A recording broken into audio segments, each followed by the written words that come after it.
All right, well, welcome everyone to tonight's official council meeting. I'd like to start, as we always do, by acknowledging the traditions of the Ngarluma people on whose land we are meeting today. And also I'd like to notify that all attendees that this meeting will be live streamed and a recording of the meeting will be made. And also we have a couple of guests in the room. We have Philip Draper and David Price, who are now part of our Audit Risk Committee now. Philip is the chair, David is the deputy chair, so welcome, Philip and David.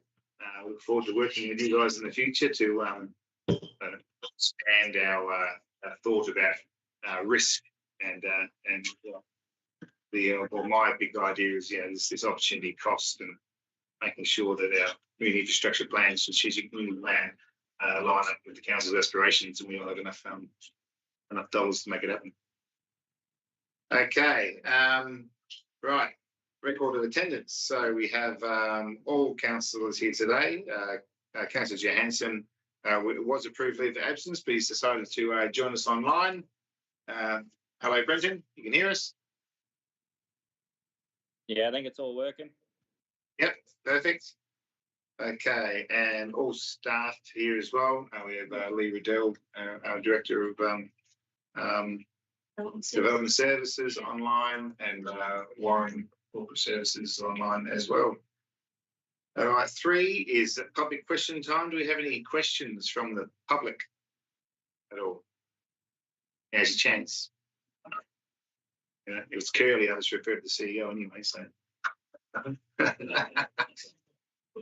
All right, 4 is petitions, deputations and presentations, of which we had some deputations at our public briefing session, and you'll see on the agenda we have some of the key points from that, and the councillor questions from last week are also attached to the agenda tonight.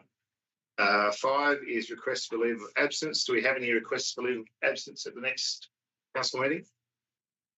No? 6, we have declarations of interest.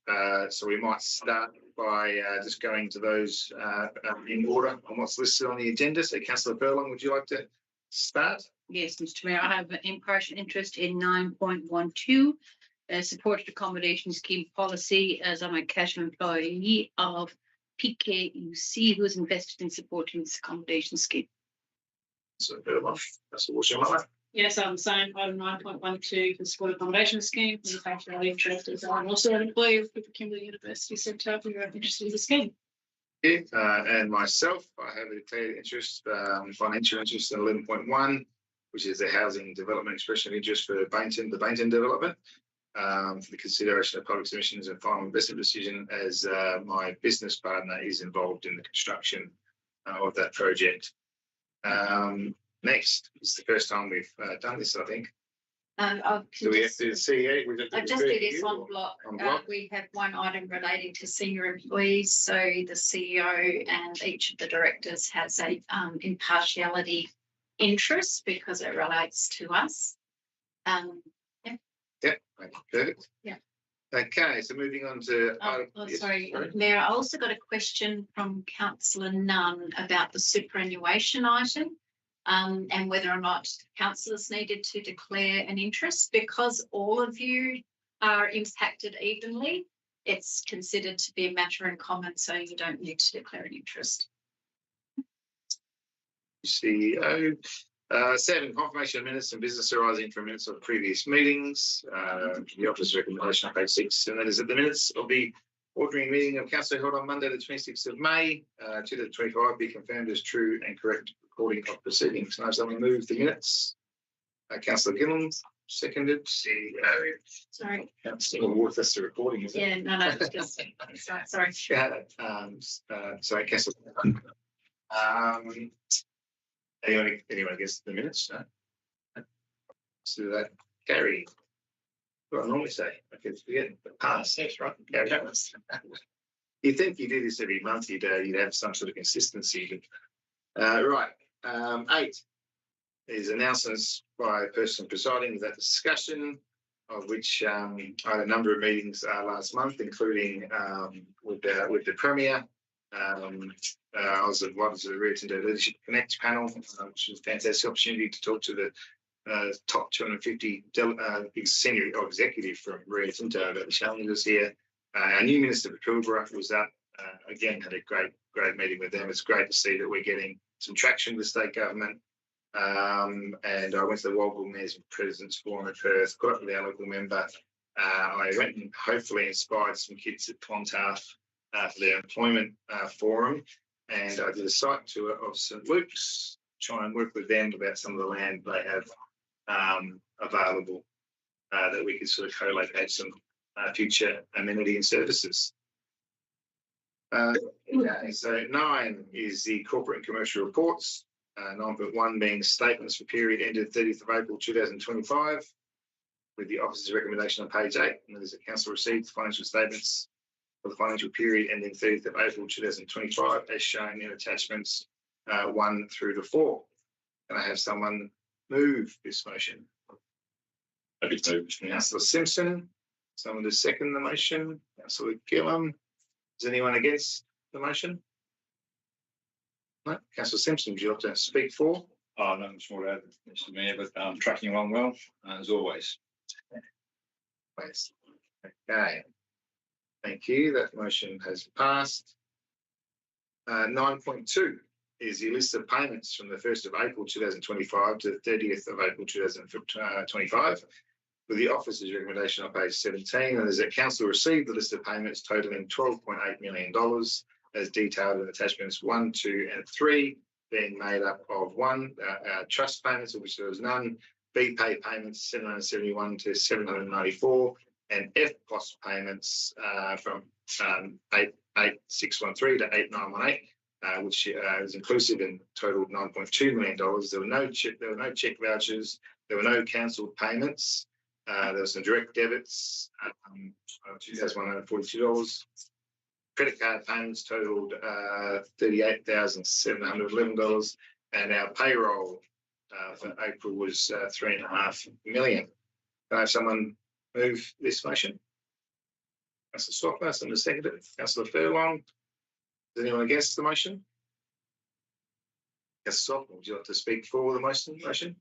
Anything of note that you picked up? Or? I just think it's great that the external payments have risen for local vendors and contractors, which is great, and really nice to see a lot of the big payments made that month are all, upgrades and maintenance, including the Robo Streetscape, which is great to see some of that work happening out there as well. Yeah, it is, you get money coming in the door, but it's also got to go out. Okay. If there's no one against that, the motion is carried. 9.3 are the investments for period ended 30th of April 2025, with the officer's recommendation on page 20. And those that council received the investment report for the financial period ending 30th of April 2025. Can someone move this motion? Councillor Simpson, going to second it. Councillor Roots. Is anyone against this motion? No. Councillor Simpson, would you like to speak for the motion? Just a couple of points to note in there. Even though the interest rates have come down, we're still tracking along quite nicely with our investments. Some good long-term investments for that rate money as we work through it. As you get down to the last bit, and as we next bills go out, the money comes in. But very happy that we're tracking along quite nicely. Yeah, thank you, Councillor Simpson. That's one of them things, isn't it? I remember it wasn't that long ago, we were only getting about 2.9% interest on our money in the bank. Yeah. So now we're up around the high 4s to 5. So which is a good thing. But then also, as interest rates have been up for mortgages, there's a good and a bad to interest rates being up or down. Councillor Roots, do you have anything further to add to? Only that I appreciate the further context from administration on some questions for us, and appreciate the efforts to keep us tracking so positively. Excellent. All right, that motion has passed. 9.4 is our council plan, which has been there's been a fair bit of work. And before we start on this one, I'd like to just put a big thanks out to our executive and our director of corporate and commercial, and the amount of work that's gone into getting this council plan, this 10-year document, is an enormous amount of work, and it was probably our most sort of, I think we engage with the community on a far better level than we ever have before, with having lots of respondents and lots of people sort of engaged in providing feedback to the council, and the feedback was listened to. Just for context for people here and listening online, is that we had a vision for the city, and with the feedback, we actually even changed our vision on what we thought we were going to go. But then the community's vision came through a bit clearer. So as a council, we took that feedback on board and changed the vision, because the vision for the city is the community's vision. We've got our own internal vision if we want to create it for the councillors of the board sitting around here. It was important that we capture the community's aspirations and the vision line up with the community's sort of where they want to go. All right, so the officer's recommendation is on page 27, and then as a council adopt the City of Karratha's Council Plan 2025 to 2035 that incorporates the strategic community plan and the corporate business plan. Can I have someone move this motion? Councillor Walsh-Muller, someone to second the motion? Councillor Furlong, is anyone against the motion? No. Councillor Walsh-Muller, anything to speak for? Yeah, just reiterating your comments, Mr. Mayor. It's fantastic to see the community getting behind our community infrastructure plan. It's just great to see we're combining both strategic community plans. So obviously we've got our big goals for our community and some facilities we're going to build in the coming years, and then incorporating that with our corporate business plan to give us a clear vision of what the council is required to achieve for the community, and making sure our long-term financial plan is also supporting that. Sure, it's up to the administration now, eh? Councillor Furlong, anything further to add? It's just exciting to see this come to and it's not an end, it's a start. So now we're starting. That's fantastic. Next 10 years are exciting, I feel. It's very exciting. I mean, not every council that gets elected gets the opportunity to be a part of developing a 10-year plan. So yes, I feel very fortunate that we got the opportunity to do that on behalf of the community, and now we're going to sit back, not sit back. Yeah, we can watch it unfold. We have a plan for the future. That's right. Yeah. All right, that motion has passed. 9.5 is the councillor superannuation, with the officer's recommendation on page 33, and that is that council by absolute majority offer the option to council members to receive superannuation payments from the 1st of July 2025, subject to completion of a superannuation application. And 2, note that superannuation payments will be compulsory as from the 19th of October 2025, so after the next council election. Can I have someone move this motion? Councillor Simpson, someone to second it. Councillor Gillam. Is anyone against the motion? No. Councillor Simpson, would you like? I think we've got one person against. Is that against Councillor Johansson? All right, Councillor Johansson against the motion. Councillor Simpson, would you like to speak for the motion? Thank you. This has been on the table of journey for local governments since the road boards. In 2013, the state gave fees and charges and allowance fees to the Salary Allowances Tribunal to try and raise the bar of our elected member.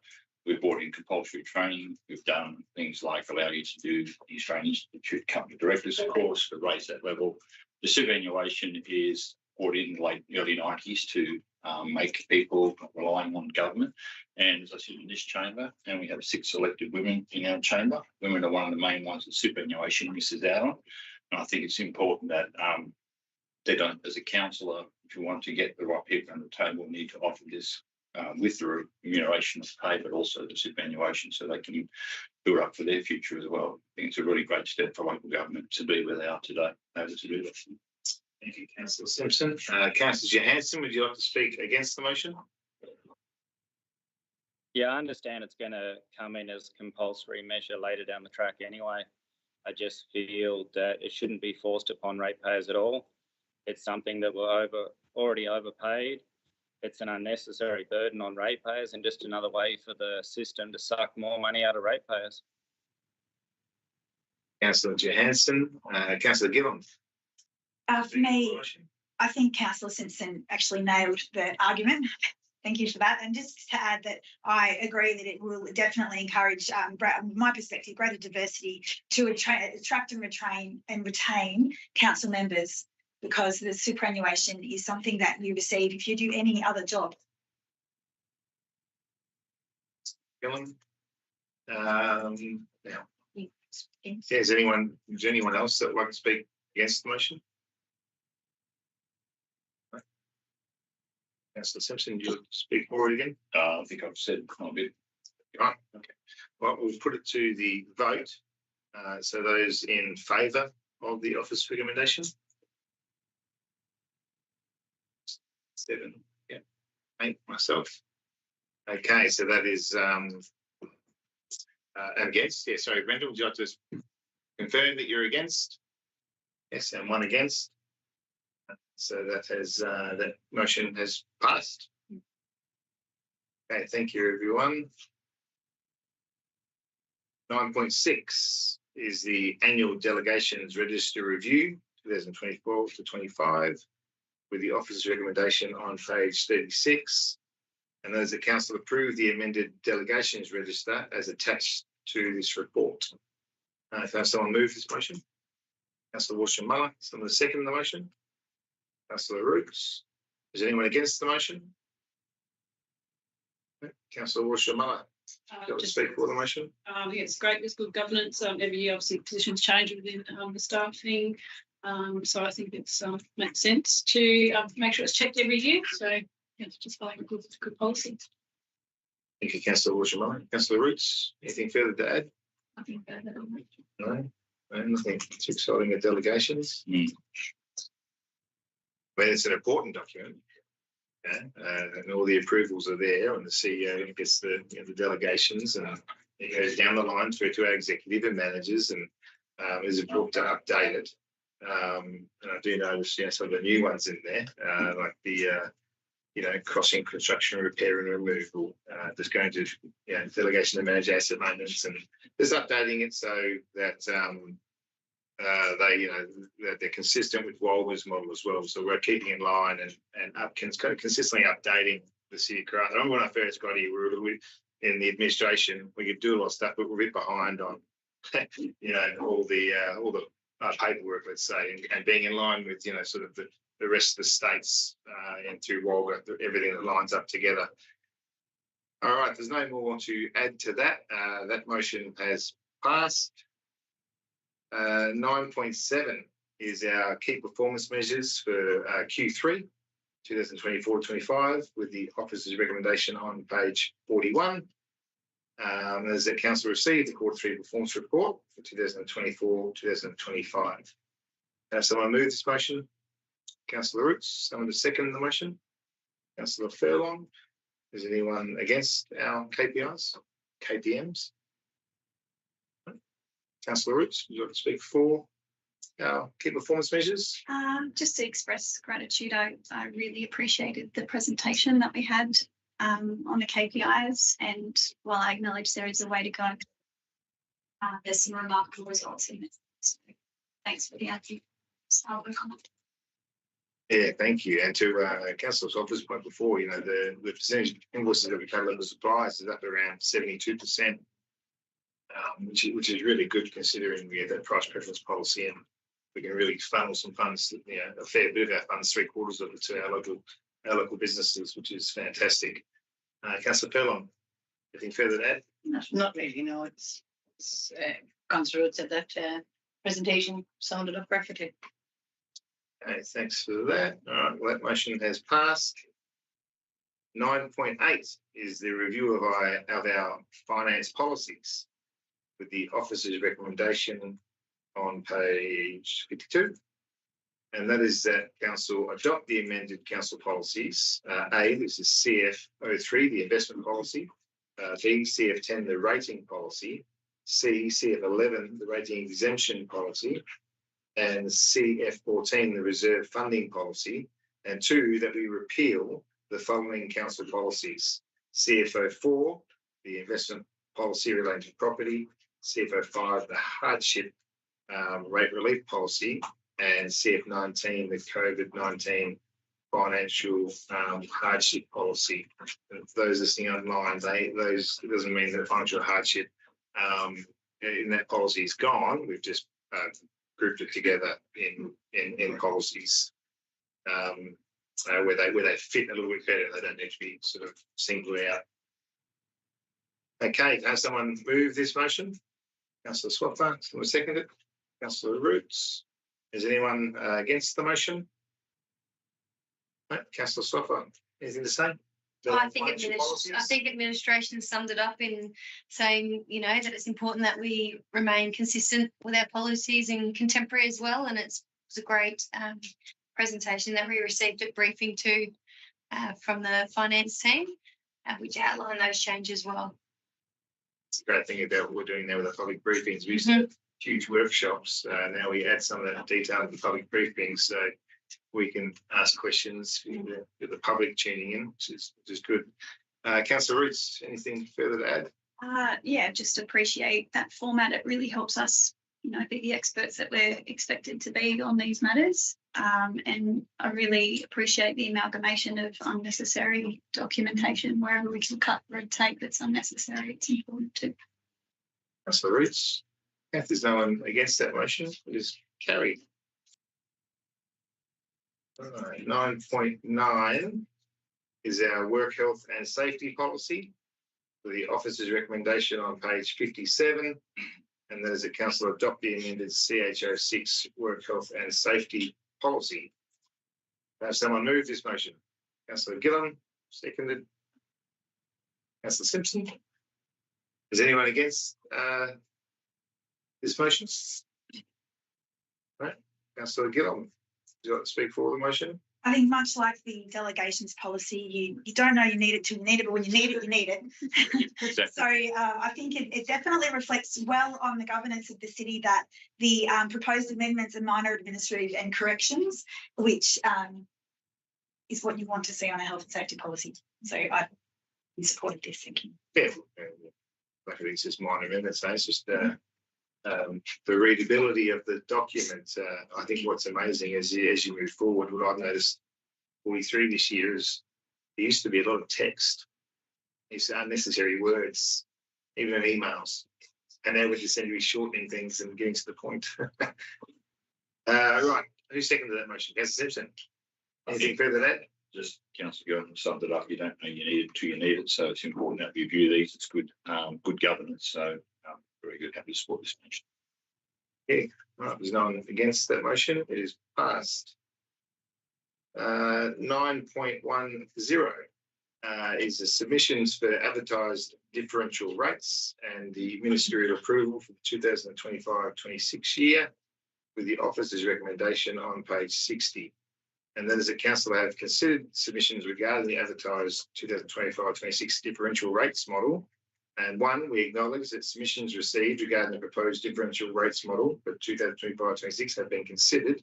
And two, seek ministerial approval for the transient workforce accommodation differential rate being greater than 2 times the lowest rate in the dollar, as outlined in the table, where we've got transient workforce accommodation has a 4 times the multiplier.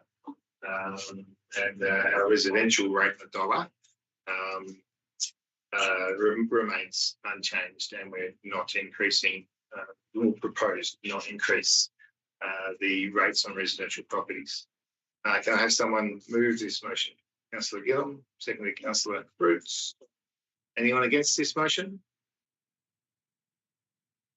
Right. Councillor Gillam, would you like to speak for the motion? I would. I think that a GRV revalue is always incredibly difficult. I also think that the city did a really decent job of communicating what makes up a GRV reval year, what the different components are. And there were some really simple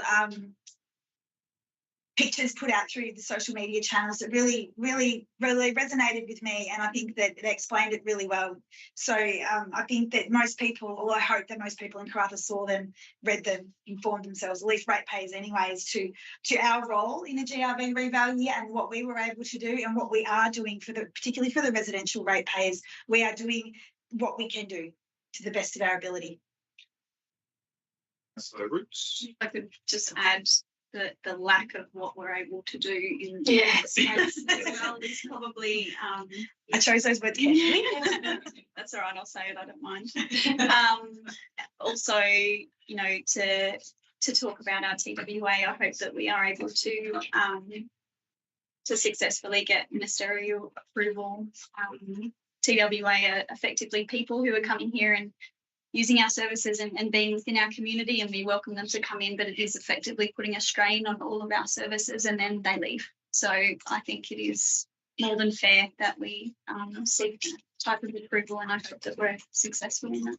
Thank you, Councillor Roots. And as you all know as well, it was a gross rental valuation year this year, like a reval year, and we had some wild fluctuations to the community, where you had a house that might go up by sort of 20-30% value in rental, and then 3 doors down, one's dropped 10%. And you're sort of thinking, so the desktop model of how they do the GRV revals needs to be looked at, particularly in regions like this, like mining regions, or where the rents are 80%, 86% higher than our metro counterparts, and the current gross rental value methodology is not equitable or balanced for communities like ours. So we have written a letter to the Valuer General requesting that this be looked at and our circumstances and where we live be taken into consideration, and we will be looking to request that the way that the Valuer General does their revals here in Karratha or the Pilbara needs to be looked at, and we need to have some different options that, like I said, give us a more sort of balanced and equitable solution for our community. So I look forward to hearing or receiving a response from the Valuer General about this, because it's the most wildest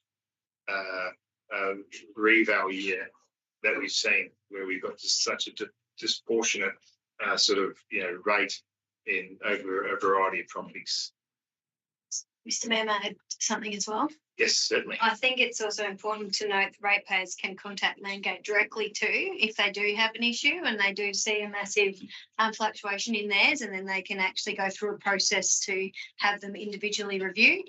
I have heard it's not a simple process, but it's potentially one worthwhile for a few of our ratepayers that have seen a considerable increase.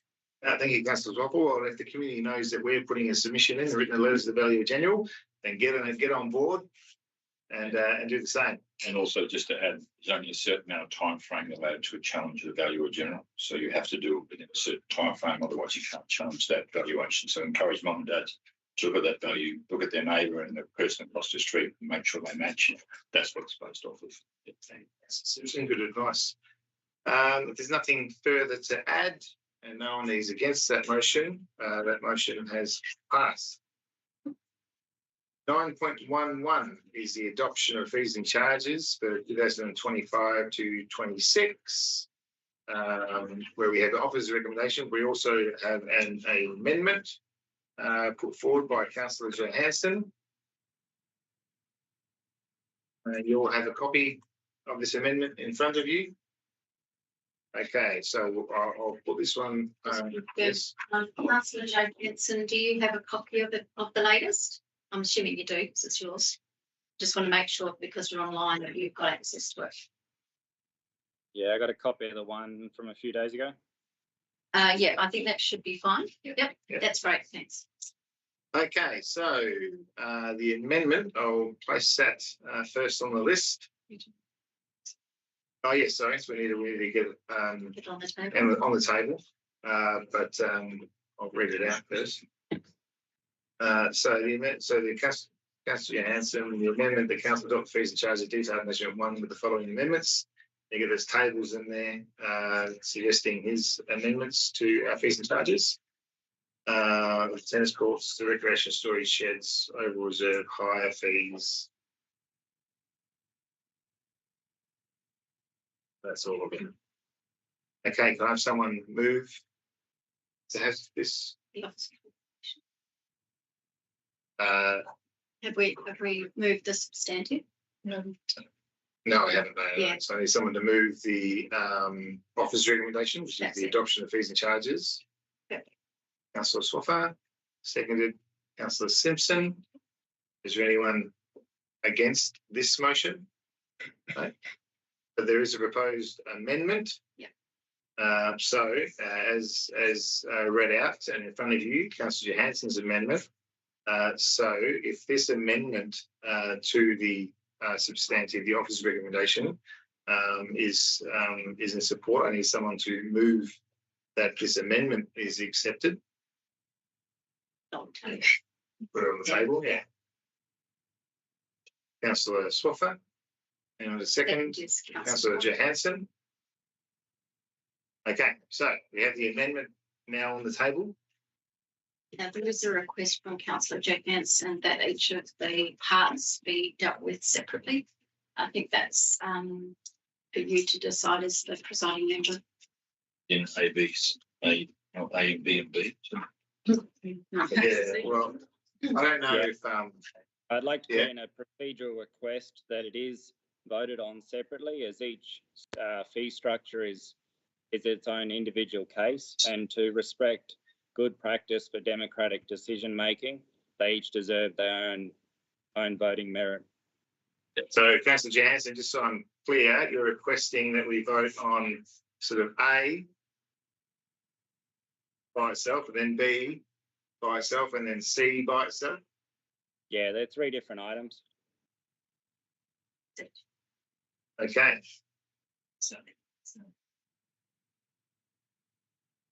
Now, yeah. So now we have to. We've got somebody's moved and seconded it. All right, but then we have to. So with the approval of the mover and the seconder, I think you can agree how you're going to split it up. So I would suggest that that you seek their support for Each individual item. Yeah. Okay, so we're going to break this into three. So then we've got the first one with A being remove fees and charges relating to casual use by an individual of the tennis courts. So the total fee proposed is $17, and the amendment to that is no fee. There'll be no fee for tennis courts per court per hour in formal casual use for an individual. So can I have, well, I guess I can put this to the vote. Huh? So we're going to need to vote on it. So we get this. So because it's individualised, the speaker four, can the speaker four be the person that's put it on the table to start with? Yep. All right, so Councillor Swaffer, because you put on the table, so you need to speak for the item A, referring to the tennis courts. Yes. Okay. So, Mr. Mayor, yeah, just basically if you take that section A and then have a mover and a seconder and then vote on it, you follow your normal process, and then we'll do the same with B, and then we'll do the same with C. So just ask for a mover and seconder for each piece. Yeah. And then we'll just deal with them one at a time. Yeah. Sorry, Councillor Swaffer, I've interrupted you. Yeah. But then if the Councillor Johansson requests is a spirit, we'll vote on each one. That's correct. Right. Yeah. So we have to move a second and It's like you're treating it as three separate amendments. Yeah. Okay. Right. I think I have my head wrapped around it. That's okay. Okay, Councillor Swaffer. Okay, I don't support this recommendation. I'm allowed to do that for a forum. And that's due to the fact that Councillor Johansson has had some reasonable points across the last few meetings that I've been in attendance, where we don't want ratepayers paying for things that aren't necessarily in relation to them. And I think our members and user groups of our facilities should have an onus on ensuring that their money is actually going back into their facilities, which is where it goes. So for me, I don't think it's sustainable to waive the fees of our use of the tennis courts. And I think that's it's the user groups that then support the maintenance and ongoing feasibility of using those facilities. Is there anyone that would speak against? No, well, before now. That was Yes, you was for, but Putting it on the table. yeah, you were I was for, but then again, so I guess we can go to the other, It's just to get it on to the the- table. I was just a mover. That's okay. to the other for the motion. Councillor Johansson. Yeah, I guess when you look at the revenue it raises, you know, 3,700 a year, it's pretty much insignificant anyway. And you look at all other sporting groups, they all have access to some form of free facility to participate in their sport.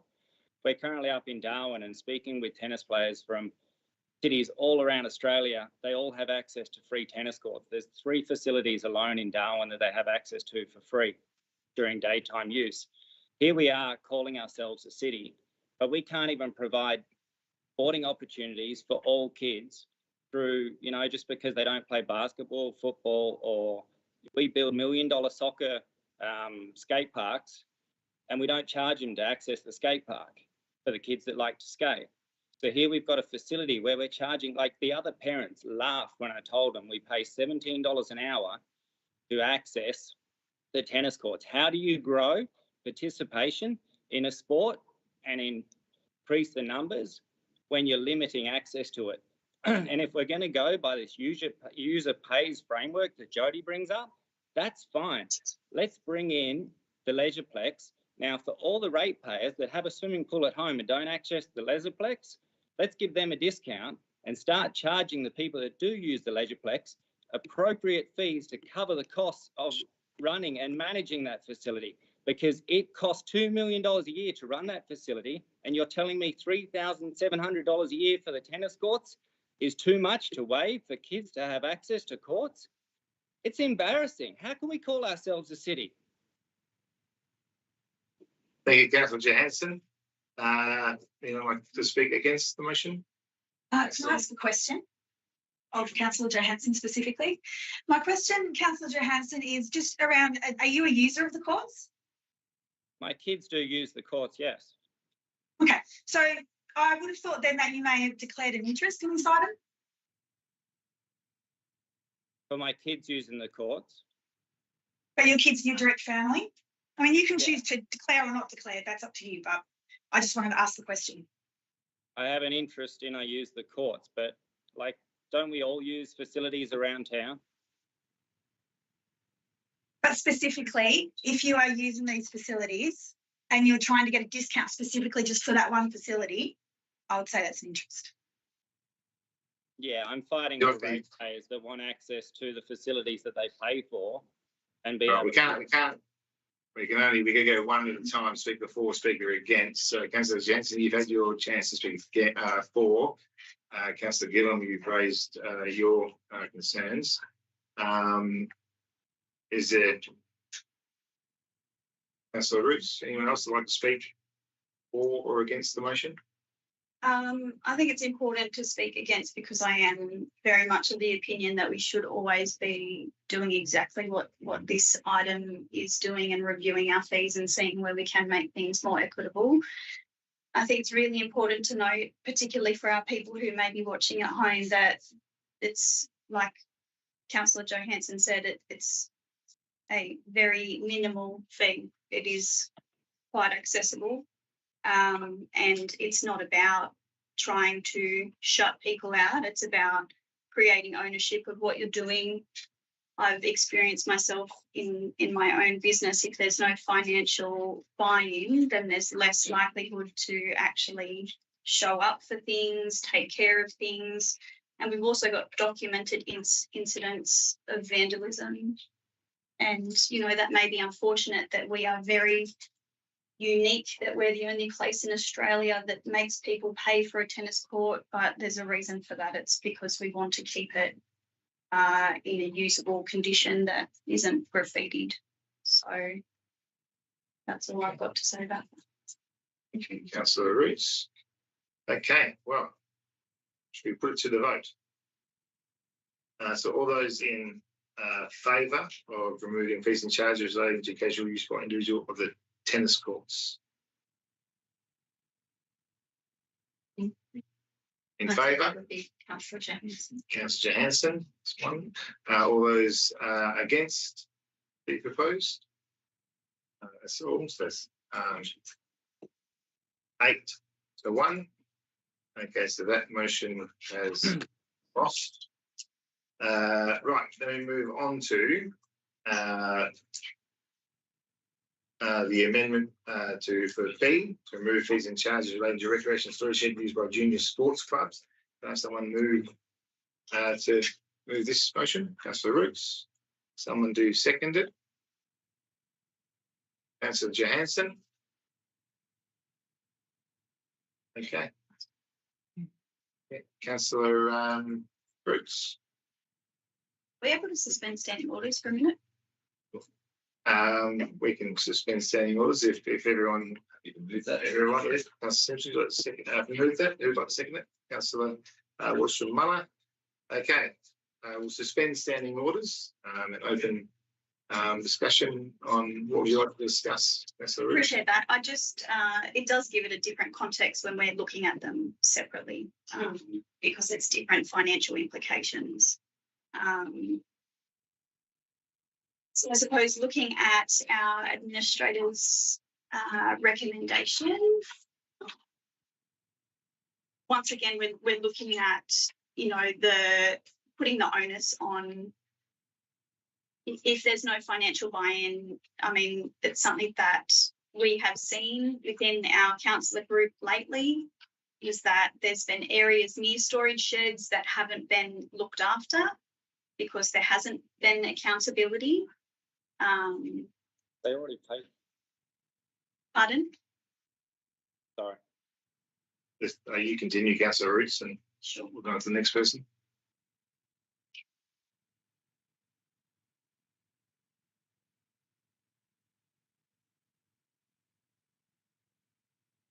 I feel like I read somewhere that junior sporting clubs do get a discount. Would that be right? You know, they get a 50%. 50%. Yes. Yes. Right. So Storage sheds as well. Yes. Yes. Yep. Just to with this item here particularly, and Chance girls, and so the higher fee. I think one thing's clear in council, we any group can come to us and ask for the fees to be waived. If you wanted to start this case a tennis group, we would have a look at that, kick it off. Sporting facility sheds, if for some reason the sporting group wasn't. But I think comment that was made that Councillor Roots made is around some sort of ownership line has to happen as well as part of what you do to make you activate number along. But also here, Councillor Henderson's comments around junior sport and sporting in general, you should try and make it more freeable, usable. I do get that, but there is avenues open to that. And if you were a group or a junior group, you could always come to us and ask for a waiver of fees. We could look at that as well. But I think we really got to look at the bigger picture of it and making sure there is some ownership or buying in from that person that wants to use our facilities. I think, yeah, I just think we obviously got a council policy in place for our community facilities hires and use, and I know it is always hard. And I think, you know, we in general we try and keep our fees to a minimum where we can. And like I said, we are losing money on REIT, we are losing money on the Electroplex. So, you know, it's a big cost to the city. And I think a small fee from the community, like I said, it does say, you know, they're there for a purpose. They use it to look after it and do what they need to do. And I just think, yeah, we are already providing, you know, a discount to most of our sporting groups. Sporting is a huge part of our community. We do encourage it, but we also want to maintain our facilities. And I think having that extra bit of funding there that people pay is definitely going towards that. So, yeah, I think it's hard. And I think, but just, yeah, in regards to all our fees, like I said, if we can't just pick a few people out of our, you know, on this list, like there's a huge fees and charges there. Like, what about all the other sporting facilities? I think if you start going down this line, and everyone put their hand out, and I think you just can't sustain it. And that's a very important point for that we're all inclusive. So we're targeting junior sport. Like there's a lot of people in our community who are involved in sports who are not involved with junior sport. So are we excluding them completely from this? I'm not interested in, I think that's not fair and equitable. We give a discount to junior sport already, which is fantastic. I think that's the way we should continue.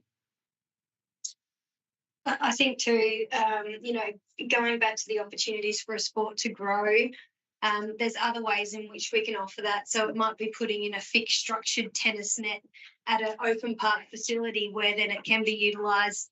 I don't think going into club facilities is the right option there, and the same for any other sport. And if we say basketball specifically, we pay plenty of court hire and even for casual fees, but yes, we do have opportunities to utilise free rims and courts at some of our local parks, which is great, and it is a high user sport for example. And so there's nothing stopping us, similar to down at Bulgara where there's the wall. They're looking at potentially different options where we could, install a fixed net somewhere so that people can casually play. Well, that is a good point, because there is a wall in Dampier as well, which is a tennis wall.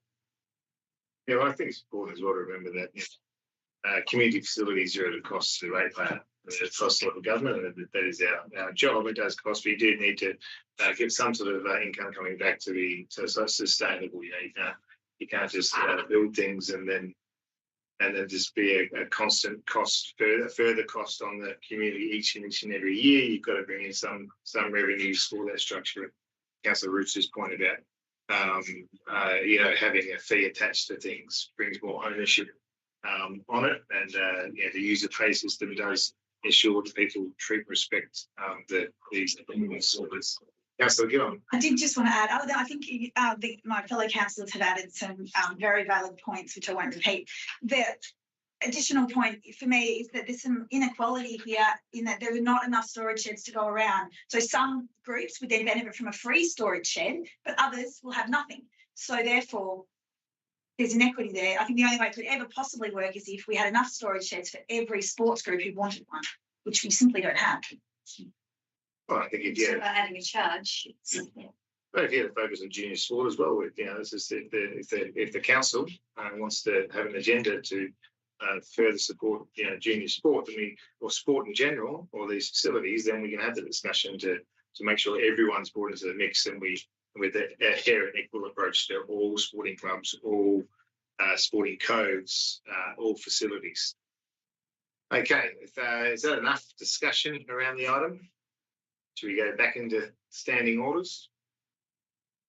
To finish back in, Councillor Simpson, Councillor Furlong. Okay, so we're at the remove fees and charges relating to recreation storage sheds used by junior sports club. I can't remember. Councillor Roots. Yeah, would you now like to speak for? Sure. Or whatever you want to speak? I would like to speak to. Speak to. I believe that the storage shed fees that are currently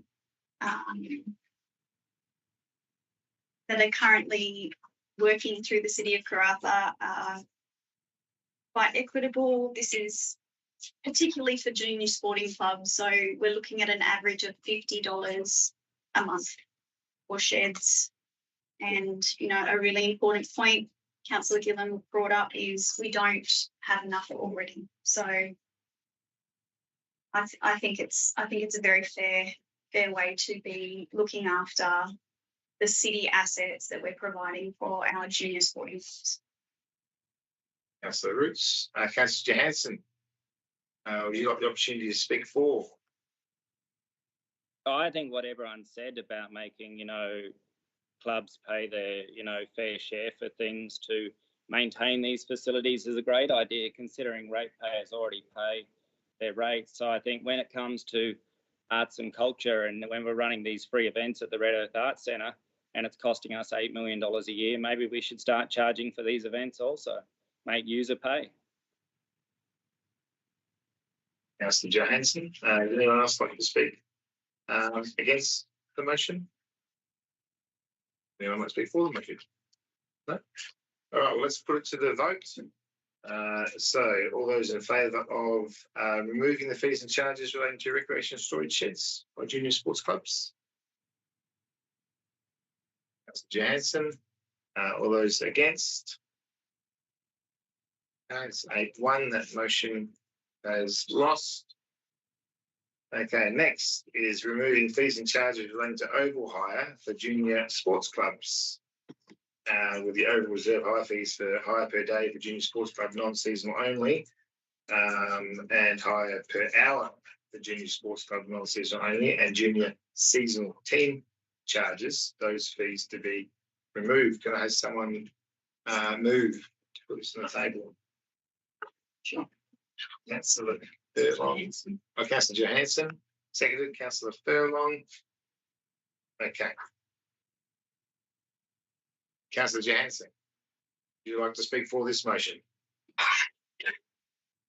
I think the purpose of these motions was just a step in the right direction. You know, like ratepayers already paid to build these facilities and install these facilities.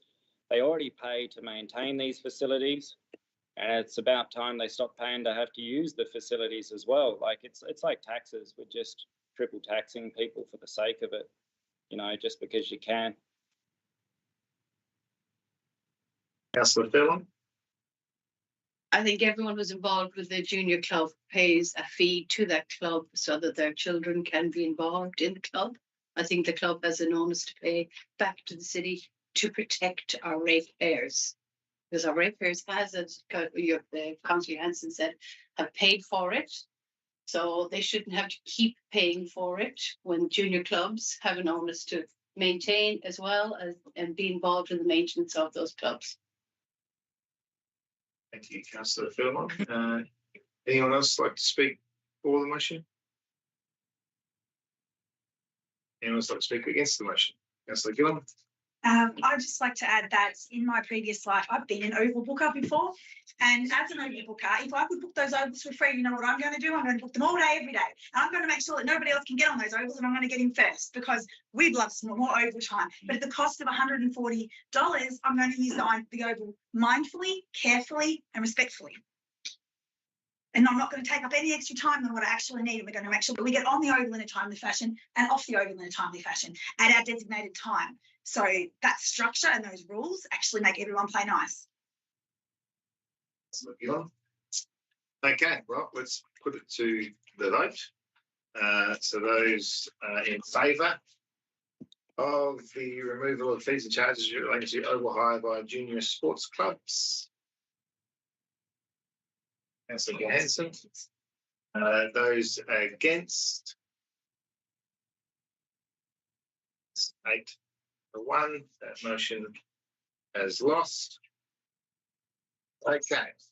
Now that we've dealt with those, we'll go back to the substantive, which we had Councillor Swaffer. Thank you for that. Councillor Swaffer. For this motion. Just again, thank you to Christine and the financial team for providing a great overview of the fees and charges at the public briefing. I think it was very succinct and informative. And yeah, they've really done a great review on the fees and charges. Thank you, Councillor Swaffer. And Councillor Simpson, would you like to speak? I think we said it all. Okay, is there anyone against the adoption, the substantive adoption of fees and charges 25-26? No, if there's no one against, then that motion has carried. Okay, 9.12 is the supported accommodation scheme policy with the officer's recommendation on page 71. That is that the council adopt the draft supported accommodation scheme policy and 2, note the procedure for the supported accommodation scheme policy. Okay, so I'll move this motion. Councillor Swaffer, seconded. Councillor Furlong. Is there anyone against this motion? Councillor Swaffer, would you like to speak for this new policy? Yes, so I support the draft policy. But as per a conversation and discussion at the public briefing, I think the eligibility criteria needs to be hashed out. I'm think it's a great opportunity to bring in the medical housing scheme and education housing in there as well, which I think is a great addition to that. That would really be, would like to be able to see that policy when it comes to the table to make sure we've got the eligibility right. Thank you, Councillor Swaffer. And thank you for reiterating that, even though I said it is a draft Yes. policy. Councillor Fairlawn. I think everything what Councillor Swaffer said, and the more support that we can give to our service workers across all, a variety of fields, the better it is for our community. But we'll see when the draft comes back. Oh, yes, that's right. It's a draft, and it does mean we've got some opportunities to let's talk to our sort of what we call joint venture partners in some of our service workers accommodation, because I think the annual salary for a couple up to $130,000 is probably a little bit light on, but we need agreement from those partners within those houses that we have, because that's something that we need to look at. Right. That's just if I could interrupt for a moment and just picking up on the commentary. Manager, are you expecting that this motion passes, that the policy has been adopted? I'm Or are expecting you a expecting policy, but in terms of the procedures, that is still debatable. I think in terms of how that's going to roll because out. we have had some examples in the past where we've taken a draft policy and then taken it out for community consultation. And this one is not proposing to do that. No. It's because that would read that we are adopting the draft for the purposes of community consultation. Whereas this one, if you pass it, councillors, then you're actually adopting the policy. Right. Well, that's my understanding. Is that correct, Manager? Correct, yeah. And can I say I don't speak for the policy then? Yeah, look, that's fine. I think, and just in response to your concern about the eligibility, that's the reason why the procedure has been added at point 2, which gives more detail around the eligibility criteria. I think though in the policy itself, even under 3, we've already discussed it. It says non-government and non-for-profit small to medium-sized businesses, which we did have a discussion at the briefing as well to say that potentially for-profit businesses should be included in that if they are offering, educational or health services to our community.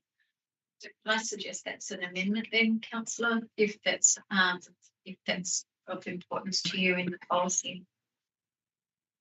Sorry. Through the chair, may I just say, within the procedures, it does address not-for-profit and small to medium business. So as 2 separate types of entities. Yeah, so it's not written well here then. Correct. Yeah. And I just make a comment, the actual policy talks about shall consider. It's not that it will, it is mandatory. So it's just something to be considered with any programs that are run out of this particular policy, that those 6 items will be considerations. That's all. So it does leave that flexibility open for the program. So the manager's referring to point 3 Point 3 of the of policy, policy, which says yeah. eligibility criteria will be detailed and shall consider A to F, which is income, priority community services, non-government and not-for-profit, small annual compliance checks, allocation of housing in the name of the employer employee, and working a minimum of 30 hours per week. So it's saying it shall be considered as opposed to will be considered, or as in mandatory. Is that Correct. your advice, Manager? Also asked a question about category 2, the allied health accommodation. In item E, it says the applicant would need to be a low representation or represented profession. So it's got the example optometrist, podiatrist. So my question is who chooses what's a low represented profession? I might get the director to respond to that question. Through the chair, so as the manager has noted, the procedures are still in review, so they are being updated. It currently states preference will be provided to applicants that are in a low represented, high demand profession, And the intent is the information taken from the EY review, where we understand where demand and supply is, will be used, and we'll review that on an annual basis to see where it still sits.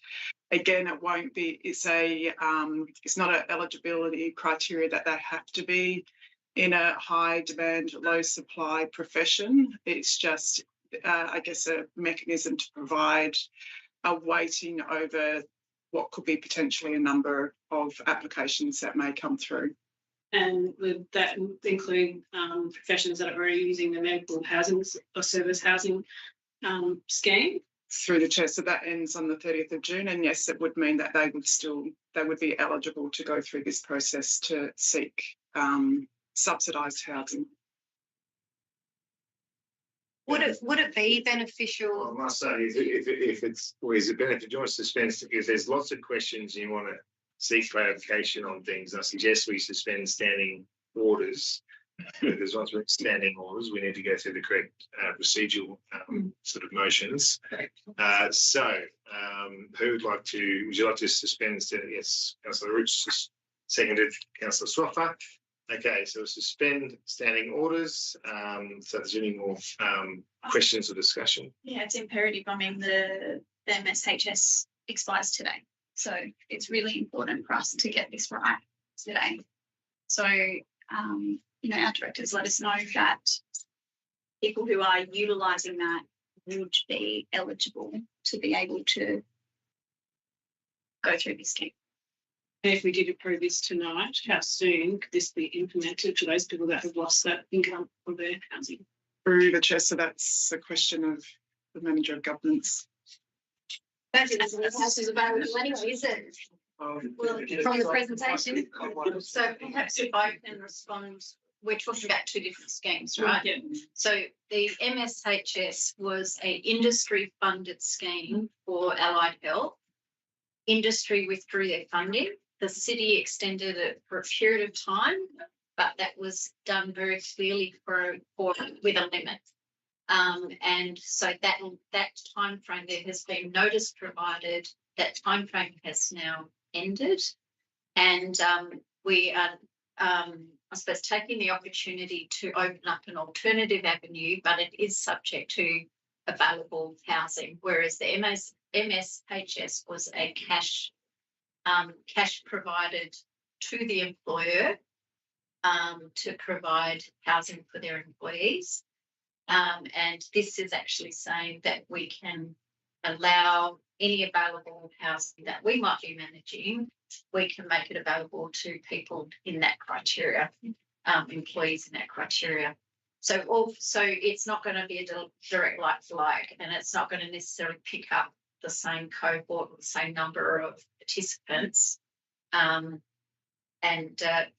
So that's The extension was very clearly so that we could figure out what could work, because it was very, very clear originally in the first what was it was an audit that was done on the MSHS. It was insufficient. It wasn't working as intended, and also the funding had been pulled. So I don't know. I mean, it was quite clear that it was never going to be the same thing, and we needed to come up with, although it isn't very clearly, it isn't council's responsibility in this space. We're trying to innovate so that we can help people who are providing these essential services. And council, this is not intended to be the only solution for this cohort. So we're taking the opportunity to say, look, we do supported accommodation. We might be able to make it properties available from time to time. People are moving in and out of these properties all the time. So we have the ability with this policy to be a bit more agile. But we also have a separate piece of work being done with EY, and council are appraised of the status of that, and there is potentially other mechanisms that might be available to you in due course. But as you say, this is, we're just in a world of pain as a city on every front, right? So we're just really seeing this as one of many levers, right? It's not going to be the only solution. And that's another question in regards to category 1 service works accommodation, and item C, it says about the land tenants occupants and income eligibility.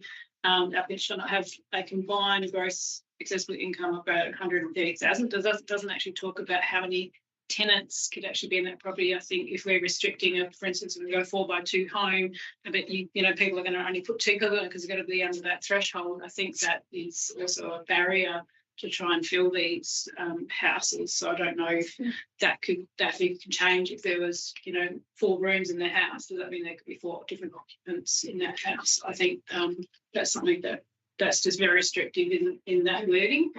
Manager, do you have any thoughts on that? It's like in terms of Fair point.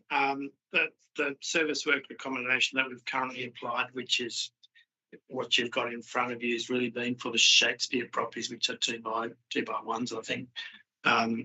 Given that there's probably other properties that have more rooms, hasn't been something that we've considered beyond what we've currently got in terms of stock. But look, if other rooms are available, potentially the idea with the 2 is like a couple effectively. But if other rooms are going to be shareable or available, you could consider. We'd have to look at each of the applications as they come through.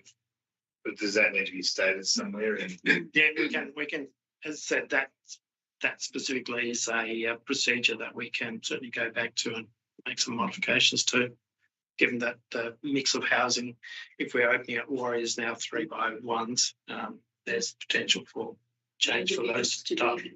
So I think our suggestion to you, councillors, was that the salary thresholds actually sit in the procedure to allow us at an administrative level to have some discretion to be able to manage and monitor the thresholds according to the supply demand. So some of those suggestions that you're making can actually be taken on board by administration and dealt with through procedure. Yeah, because that, you know, the gross income greater than 130,000 per couple needs to be reviewed because it's that the housing support program, service works accommodation, that criteria was set up. Yeah, sure. You know, it was out 3-4 years ago, and now at $130,000, and we know that 30% of your income, or above up to 30% of your income, if you're paying that towards rent, that has meant that you are in financial distress, and that at that figure you can only afford between $550 and $650 a week, which there's not too much available in town at that price. Because that was my question last week as well, is that if we got flexibility after adopting this in the procedures, and if that's part of it, we sort of do a review on wages relative to today's market, then that's something important we should look at it. I think the consultation with both the education and allied health would be beneficial, bringing the new categories into this policy and having no community consultation completed so far, given how much we've been commending administration on their, community consultation processes in other areas. I think that would be, so I don't know if we can add that in as a note going into consultation. Yeah, like to make, to. The only reason that we were suggesting not to do that was about speed to execute and given the time frame. So if, ordinarily we wouldn't have an issue with that, but for us this was actually about time to be a little bit quick to respond. And I guess it was creating flexibility, wasn't it? Yeah. The medical services scheme expiring today, and there not being the flexibility with the administration.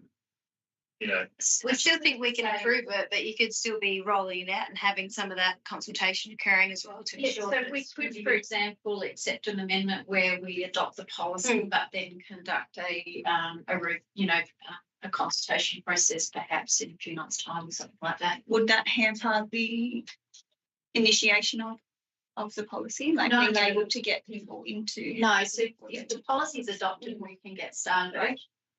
So, yeah, I mean, it's, So yeah, that's the clarity I kind of need. If we adopt the policy, are we adopting the policy as is? Or so that, yes, there is no flexibility then with that. Director of Governance, are you able to confirm for us if, you said that there is, wording such as shall be. So Sorry, through the chair, I'll just wrap it up again. So the policy itself is very high level sort of, delivery, I suppose, of what we can offer under this particular policy, which is housing to service worker to allied health and student accommodation. We're specific, I suppose, in those three categories that have been highlighted. The eligibility criteria is consideration. So my thought was with this policy is if there are programs that come into play down the track that we haven't thought of today and it meets that criteria, I think that could be considered as part of this policy moving forward. So it wasn't meant to be locking into anything specifically. So it provided that flexibility. And the procedures are there more so to, if you want a specific program, and we've got three highlighted there. These are the sort of things we're looking at for those specific programs. That was the idea. So policy itself is just more high level. The detail, I suppose, in terms of what you would like to see is really embedded in the procedures. And I mean, we could, you could have in there though that because we're stepping into this space trying to fill a gap and create opportunities, for everyone, that could we put in a pot where the CEO conducts a review of this policy in 3 months' time? absolutely, yes, right. Yeah, so we can see how. Or I think the director online has got some advice. Director of Corporate.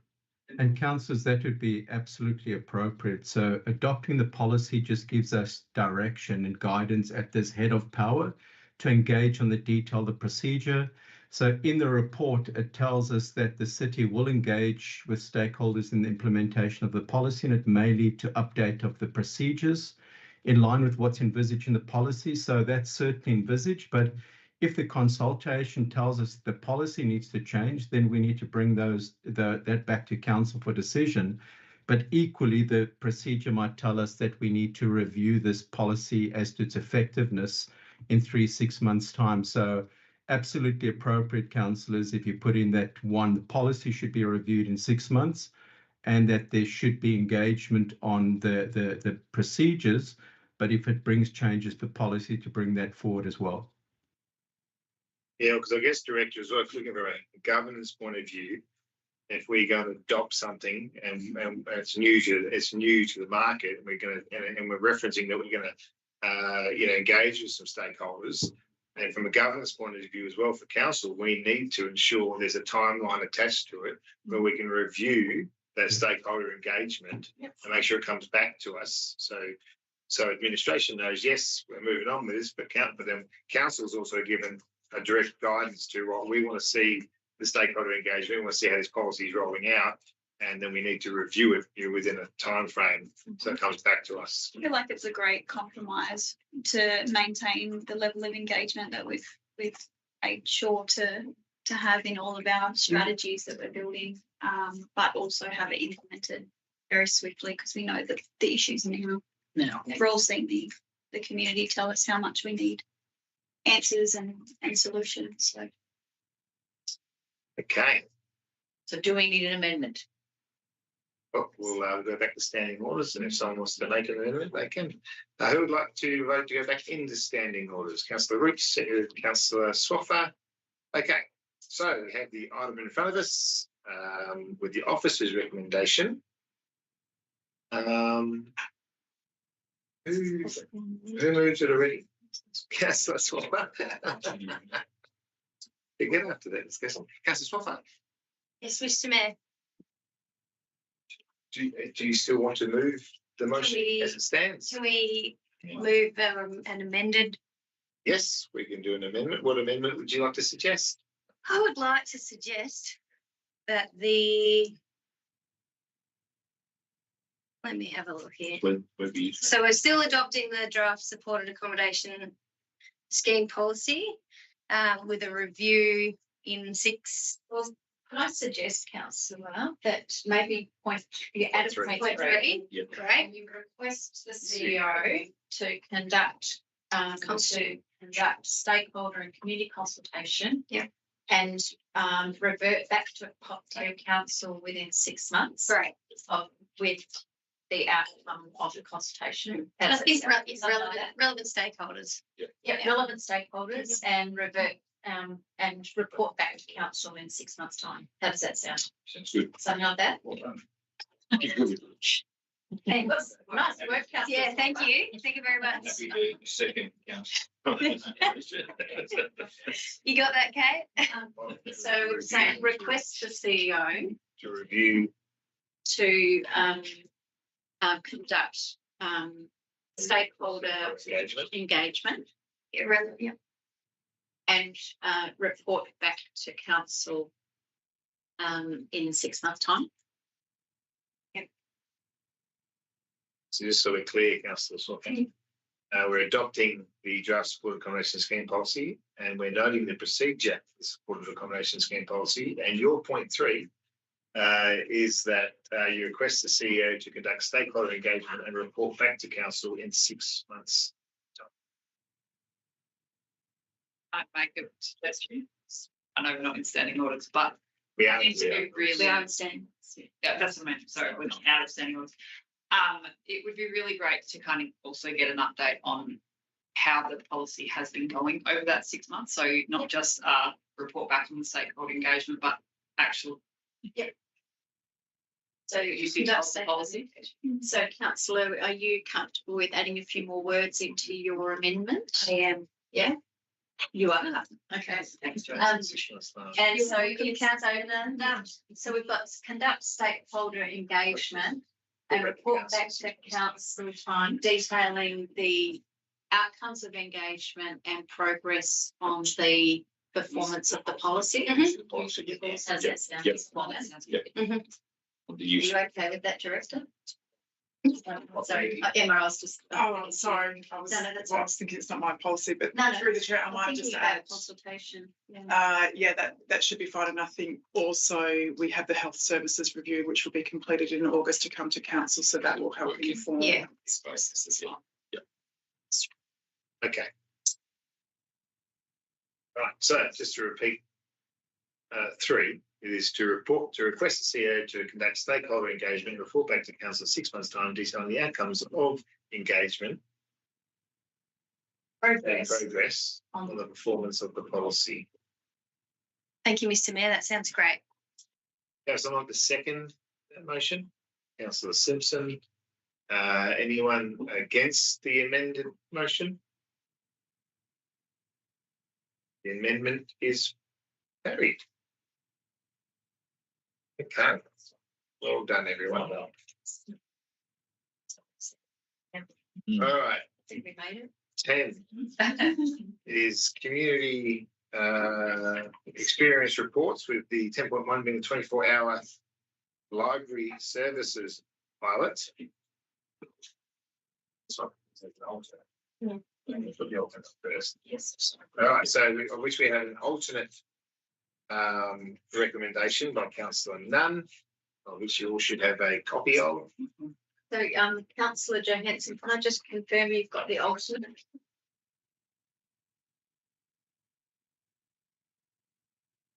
Sorry, you're on mute. No, I don't have it, but I've seen it.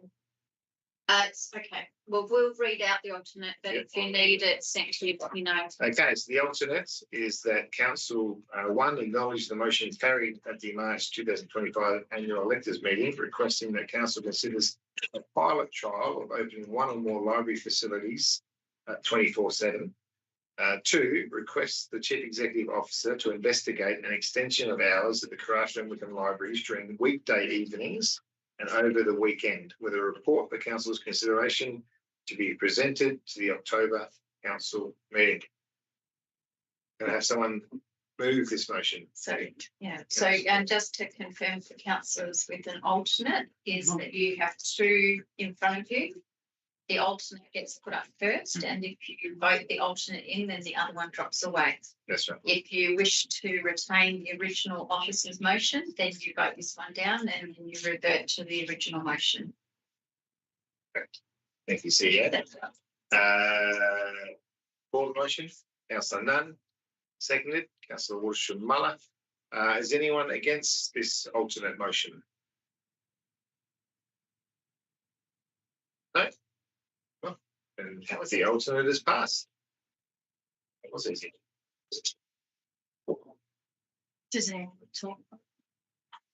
Would Councillor Nunn, would you like to speak to your alternate? I would like to acknowledge the original motion as an dreaming of being a librarian child.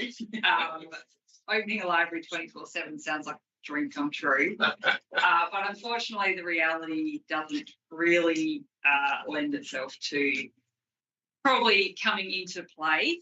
But I do think that this is a great opportunity to consider what our other options are to make sure that more of our community members can access the library at more available hours, particularly for students that are at school all day or people that are at work all day. We do know that libraries are a hub for more than just accessing books.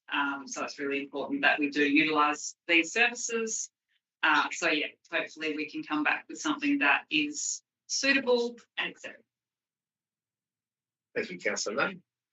Yeah, just agree with Councillor Nunn, and obviously just taking into consideration our staff and what that needs to advise bargaining, etc. When we are negotiating with our staff in regards to what they're earning and what hours they're working and how we're going to cover that. Right, thank you, Councillor Walsh-Muller. So, if there's no further comments on that motion, that is carried, and we shall see how it turns out. Right. 7 point.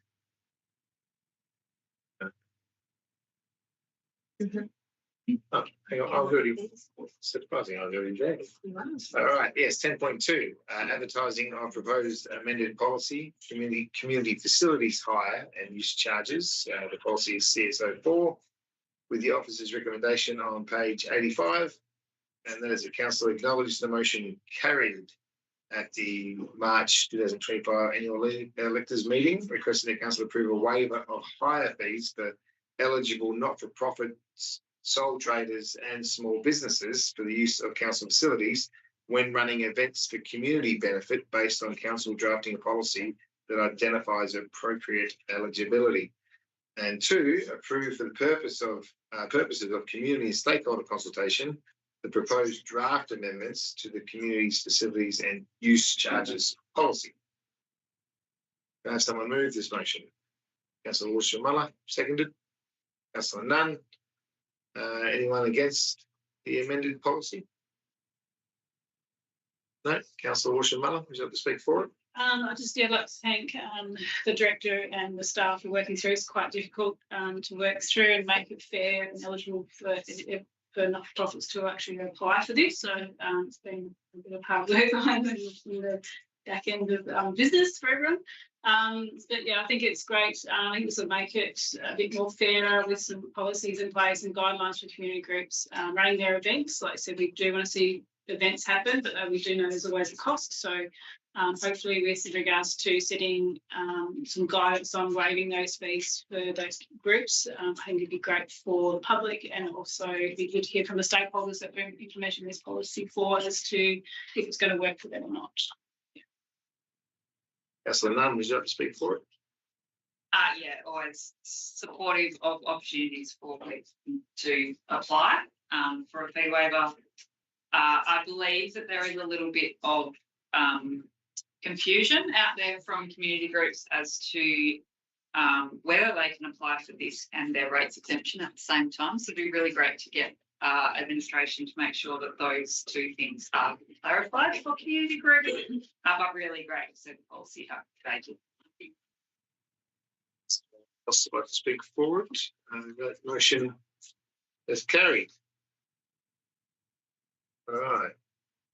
Down to 11, development services, with 11.1 being the housing development expression of interest for Bankton Development, of which I have a declared interest. So I'll have to ask the Deputy Mayor to take charge of the meeting while I depart.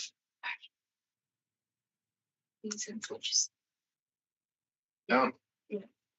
The mayor left the meeting at 7:25.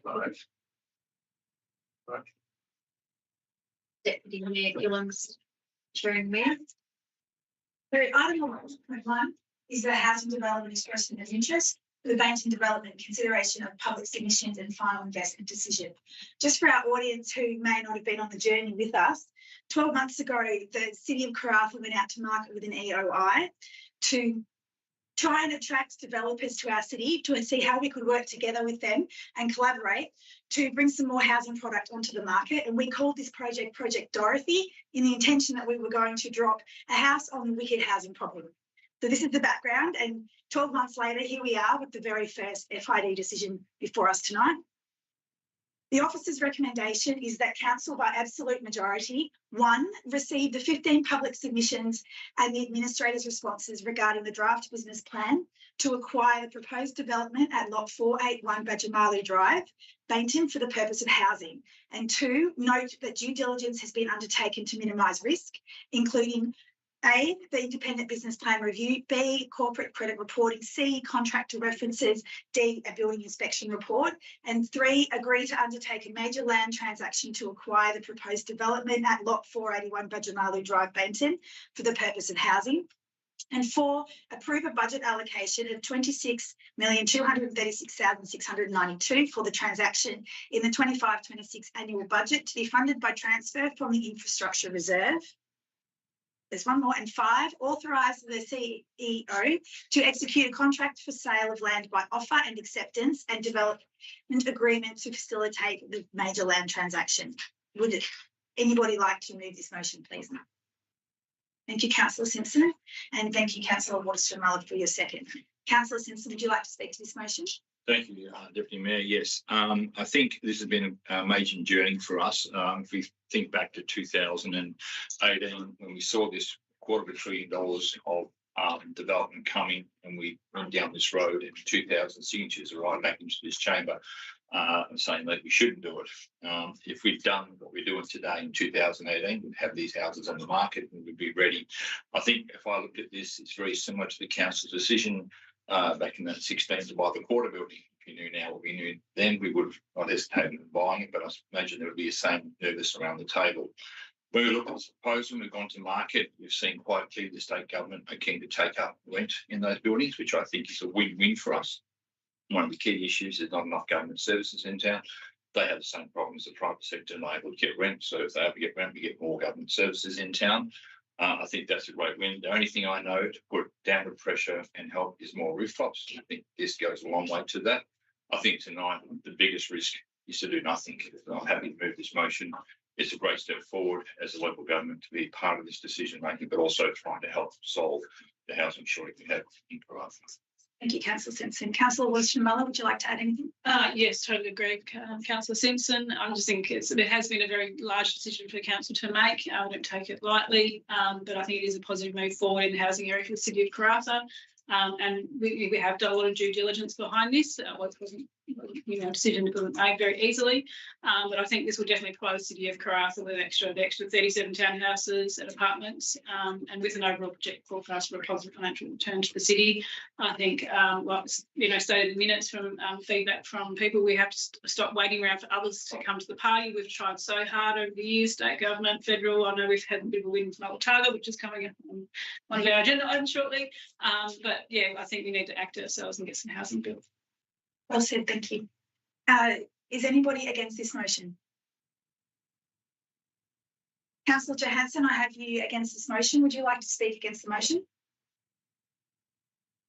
Yeah, I think initially all the ratepayers I've spoke to are against this. I've had no one speak to me that they're for this. I think if you go back to that use your pays framework, You know, this should be ultimately on the state government to build housing for their own workers, not on the ratepayers, especially when it is projected to put us in a $17 million deficit for the 27-28 year, even though it said that that money will be made up in grants and possible other avenues of funding. That is not guaranteed, so it's possible that you're going to have to lift ratepayers' rates during that period to compensate the loss. And additionally, I think we failed to meet the community brief. The community, through the initial survey where we had 2,000 respondents and about 400 said they wanted affordable housing and affordable accommodation in town. This doesn't meet that. You know, $1,000 a week for a 1-bedroom unit isn't affordable accommodation. And by no means is most of this accommodation most likely going to be for general community, especially if the state government snaps it up. I can't support it. Thank you, Councillor Johansson. Would anybody else like to speak against the motion? In that case, could I please have a show of hands for everyone to because you've got someone against, it's good to actually go back to the mover. Oh, sorry. To kind of close out. Okay, back to you, Councillor Simpson. Would you like to close the debate? Thank you, Deputy Mayor. I think the question for us tonight is we have a massive housing shortage. We're all getting emails. We've all talked to people. We've seen that just an email the other day about a rent of $2,000 for a house. There is no end in sight. So if we do nothing, it continues on. We have to do something, and I pick up on Councillor Johansson's comment around that rent. Is it affordable? Possibly not this round, but as we go further down the road, what I am hoping is that I've seen a report that 1/3 of all private houses in the Pilbara are taken up by the state government. So if I transfer that into Karratha, and if these are built and they move out, the private rental market will put more into private rental market. Unfortunately, we're still going to be stuck with that, what we know is our workers' accommodation. But I think we've done a lot of work in it, and we're still working towards it. The last units just came on just recently, which go into that mix. So do more of that coming along. But as I said, our biggest risk is to do nothing, and I think we have to show leadership here that we are trying to help this housing shortage. If everyone who's spoken who would like to speak, could we please take this to the vote? And everyone who is for this motion, please raise your hand. And everyone who is against the motion? Thank you. That motion has been carried 8-1. 7-1. 7-1. Oh, sorry, we've got one out of the bin. Thank you.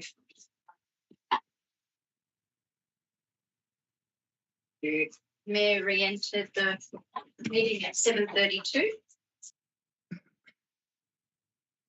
Okay, what was the outcome of that one? Mr. Mayor, that motion was passed. Excellent. Thank you for that. Mayor. Yeah, so 11.2 was the housing development expression images for Bulgara Apartments. Consideration by submission is one of the decision. This item has been deferred to the next council meeting, just so we can do some further due diligence and sort of risk analysis around it. So it'll be on the agenda for next month. Okay, then 11.3 is the Malataga land development consideration of public submissions and final investment decision. The officer's recommendation being that council by absolute majority received the 32 public submissions and administration's response regarding the draft business plan for the Malataga development. 2, agree to undertake a major land transaction to construct titled lots on part of lot 501 Maitland Road at Malataga for the purpose of housing. 3, approve a budget allocation of $22,111,000 for the transaction into the 2025-26 annual budget, which is to be funded by grant funds received from the Australian Government's Housing Support Program for Community Enabling Infrastructure Stream. And 4, authorise the Chief Executive Officer to execute a development and project management agreement with Development WA to facilitate the major land transaction. Can I have someone move this motion? Councillor Gillam, someone to second it? Councillor Roots. Is there anyone against this motion? No? Councillor Gillam, would you like to speak for the motion? I would. I'd like to say that this is the Cottesloe of the North, as it was so declared, I think, back in 2013. 10 years ago. 10 years ago, yeah, before it was mothballed. And I think now what it's going to be is a housing development that will bring 170 lots onto the market and give people a wider range of choice in terms of what size block they want to have and what they want that block to look like. There'll be open green spaces. I think it's going to be a really lovely addition to the other end of the Bulgara community. And I think this is, as the second project tonight that we're considering as part of Project Dorothy, this is exciting. Thank you, Councillor Conlon. Yes, this just shows the amount of work that we've been doing over the last 12 months, part of Project Dorothy. All that work that the executive and us as council have been doing to get the federal government, state government on board to sort of get some housing happening here. And this was a stalled project. So as Councillor Gillam just referred, this is 10 years that this has been sitting idly by. And we've managed to convince the federal government to give us 22 million towards it. And obviously the state government is now coming on board to bring the rest to develop stage one. So an excellent result. And it's a sort of tripartisan approach to getting some more housing supply in the city of Karratha. Councillor Roots. I would just like to give a nod to the formidable leadership who've been advocating for this and made this possible.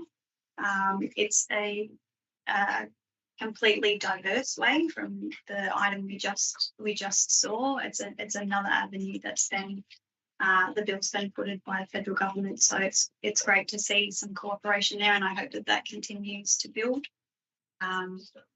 Thank you so much to the executive team and all of the project officers that have made this possible. Councillor Roots, anyone else speak for the motion?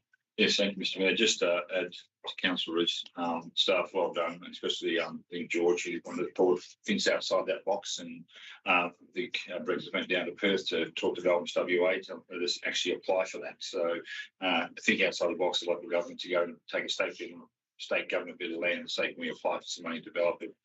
The federal government is well done to that team, executive. It's real good outcome. I think as the 9 development areas, we came straight to the top with 20 million on the table.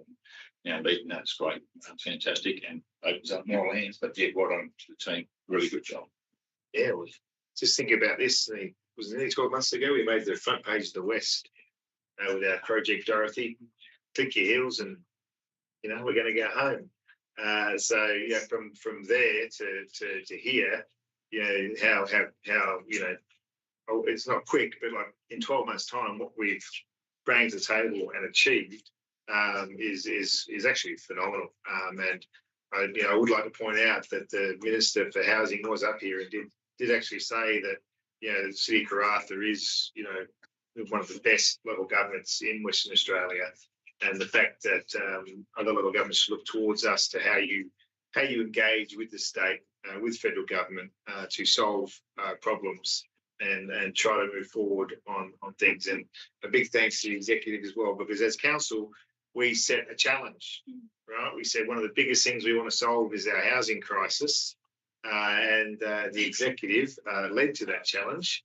And now is what we see we're sort of discussing here and approving on the table is a result of that. So a big thanks from me as well to the executive and the management for taking on our wicked challenge and getting some great results. All right, if there's no other further commentary for the motion, that motion has passed. 11.4 is the proposed scheme amendment, number 64, to the City of Karratha Local Planning Scheme number 8, of which there is a well, let's not call this an amendment. There's actually in front of you, we're going to modify the officer's recommendation. So the officers have provided some additional commentary after speaking to the proponent. You should have that in front of you marked in red. Right, so I will roll through this new modified motion. So this is the officer's recommendation is in front of you with the changes in red, and that's what the CEO is putting on the table for you to vote on. All right, and that is, And we'll yes. just, can I just confirm, Councillor Johansson, have you got the updated officer's recommendation?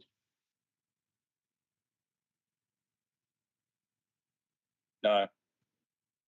Right, so I can't proceed further until, so perhaps, Mayor, if you can proceed with talking that through, Yes. and then we'll make sure we send this across.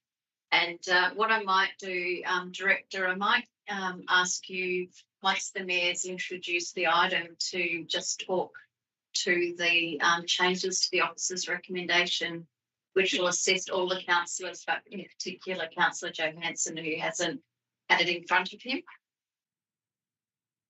Okay, so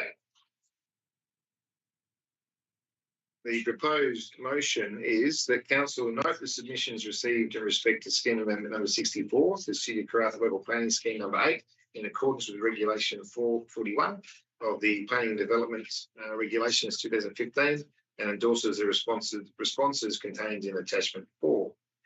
2, resolves to support scheme amendment number 64 to City of Karratha local planning scheme number 8, which proposes to rezone Lot 1 Dampier Road Gap Bridge from rural to industrial development in accordance with regulation 41 B of the Planning and Development Regulations 2015, subject to modifications as follows.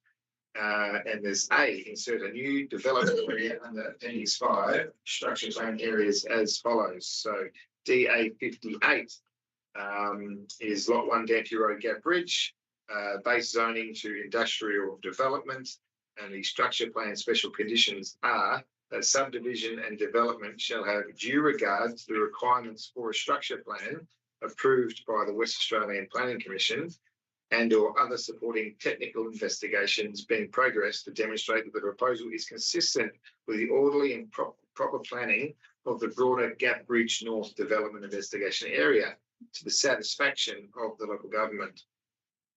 And B, the associated mapping changes, which refer to that. We need a copy.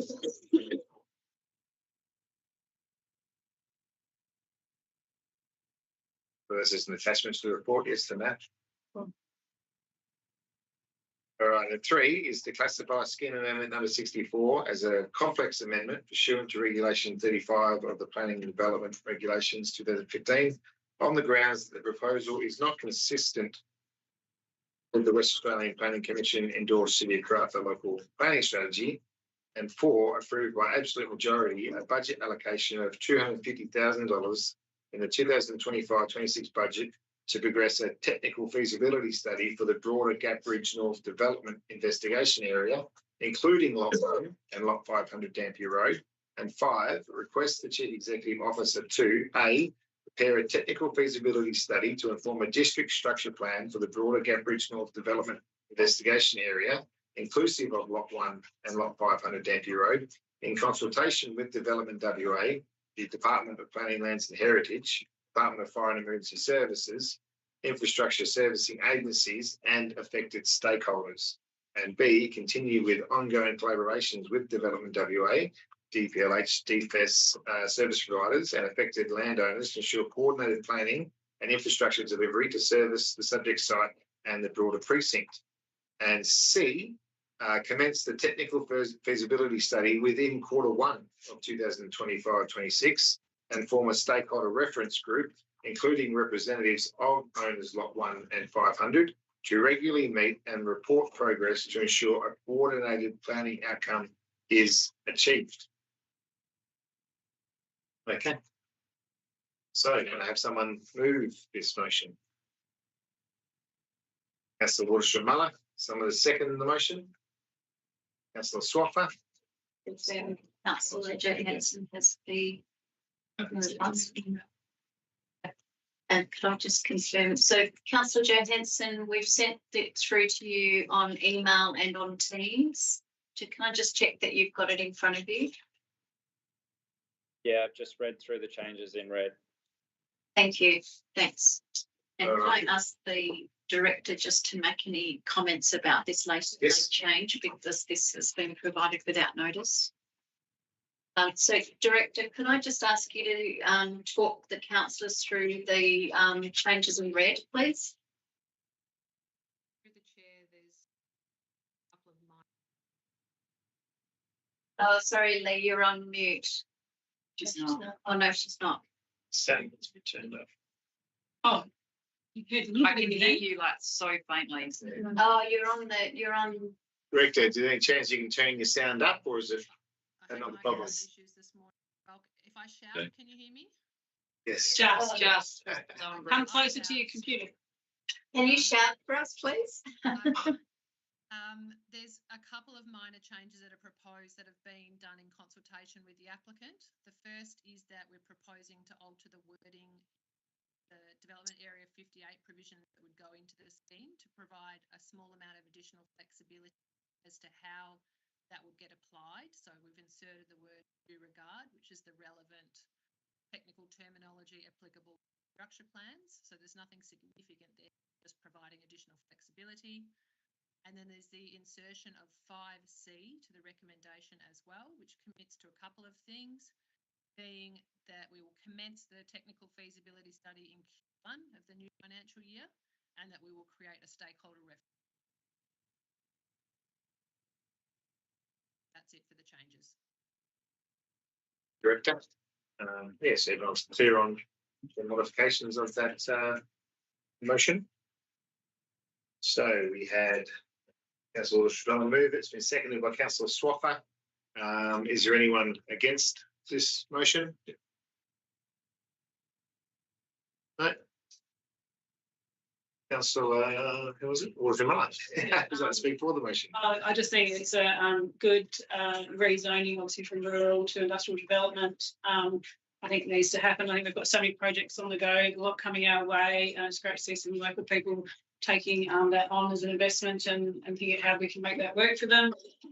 So it's great to make that happen, but also really happy that the directors have come together, and I think it's very important that we look at the district structure plan for broader Gatbridge North Development investigation. I think it's very important that we figure out what does that look like and all the services involved to make sure we get a good outcome for the whole area, not just one piece of that land. So, yes, it's a good point as well, because this is triggered that Gatbridge North, Develop WA had it sitting there as, we'll do it one day. This is just triggering that to happen a bit quicker. So now we can get involved and say, well, we're going to do this now, so we need to take in these two lots as well. So, very good point. Councillor Swaffer. No, I just agree with Councillor Waterstrom. Well, I think she's covered that quite well. So, there's no one else that'd like to speak for the motion. That motion is carried. Well done. Good outcome. Okay. Moving on to 12 project infrastructure reports, with 12.1 being the minor works, fire protection systems and equipment tender outcome. With the opposite recommendation on page 131, was the council accept the tender submitted by Chubb Fire Security as the most advantageous tender to form a contract based on the assessment of the compliance criteria, the quality criteria and pricing structures offered under RFT 31, fire protection systems and equipment, and 2, authorise the Chief Executive Officer to execute a contract with Chubb Fire Security Pty Limited, subject to any variations of a minor nature. Can I have someone move this motion? Councillor Roots, someone to second it. Councillor Simpson. Anyone against the motion? Councillor Roots, anything to say in support of fire protection services? Yeah, or their vital services. I mean, initially, I suppose the capacity to deliver at 15% weighting was originally a concern, but when you're working with such a reputable company, we all know that they're very reliable. So grateful for this one to begin, because it's a vital service for our city. Thank you, Councillor Roots. Councillor Simpson, anything further with that? I think Councillor Roots summed it up perfectly. With the commentary, that motion has passed. 12.2, is the Karratha Airport runway rejuvenation tender outcome. The officer's recommendation on page 135, and that is that council accept the tender submitted by Fulton Hogan Industries as the most advantaged tender to form a contract based on the assessment of the compliance criteria, quality criteria and pricing structures offered under RFT 39. And 2, authorise the Chief Executive Officer to execute a contract with Fulton Hogan Industries, subject to any variations of a minor nature. And 3, approved by absolute majority an increased allocation of $200,755 to the 25-26 budget to be funded from the airport reserve to deliver the works as follows. Airport runway rejuvenation draft budget 1.3 million with the increased requested total funds of $1.5 million for runway rejuvenation. Can I have someone move this motion? Councillor Gillan, seconded. Councillor Walsh-Muller. Is anyone against the motion? Councillor Gillan.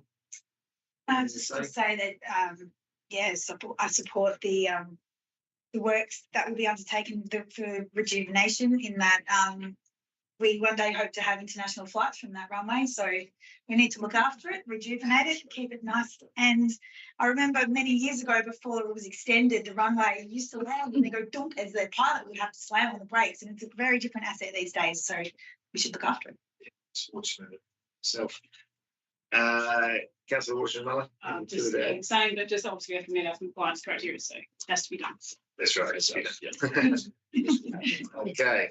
If there's no further commentary, that motion has passed.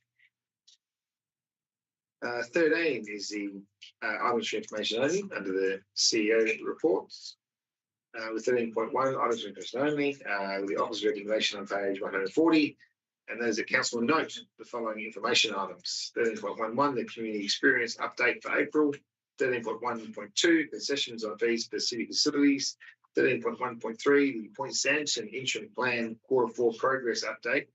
13.1.4, the youth advisory group update for March 2025. 13.1.5, development services update. And 13.1.6, the June 2025 briefing notes and table of report changes. Can I have someone move the items for information only? Councillor Nunn, seconded Councillor Simpson. There's no one against the CDO's reports. Councillor Nunn, any remarks? No, I always appreciate the update that's provided. I think Youth Advisory Group has been going really well and they've been really engaged, which is sometimes very entertaining, but always worthwhile attending. Good to see an update on the Point Sanderson progress plan. Okay. Nothing else is all right. That motion has passed. 13.2, here we go. All right, 13.2 is the designation of senior employees. Sounds ominous, doesn't it? With the officer's recommendation on page 172, and that is that Council 1 approve the Chief Executive Officer as the only employee designated as a senior employee for the purposes of the Local Government Act 1995 WA. And 2, note that the CEO will advise Council of significant changes to key roles. Can I have someone move this motion? Councillor Roots, seconded. Councillor Furlong. Is anyone against the motion? Councillor Roots, would you like to speak for it? Just that, through the officer's recommendation, I appreciate from item 2 that things will continue as normal, and item 1 that, along with many items tonight, that administration are doing a fantastic job at keeping us compliant to the Act. Thank you, Councillor Roots. Councillor Furlong. It's important for us to continue to support our CEO so she can do her job to the best of her abilities. Yeah, I look forward to hearing what significant changes to key roles there might be or might not be. Okay, if there's no further commentary, that motion is passed. 14 is motions of which previous notice has been given, of which there is none. I've been through all these. 15 is questions by members of which due notice has been given, of which there is none. 16, urgent business approved by the person presiding or by decision, of which I have nothing. And then 17 is matters behind closed doors, but they are simply all attachments to our reports. And then 18 is the closure and date of the next meeting. So thank you all for your attendance, and I will declare the meeting closed at 7:55 p.m. And the next ordinary council meeting will be held on Monday, the 28th of July at 6 p.m. Here in council chambers. Thank you, everyone. Well done.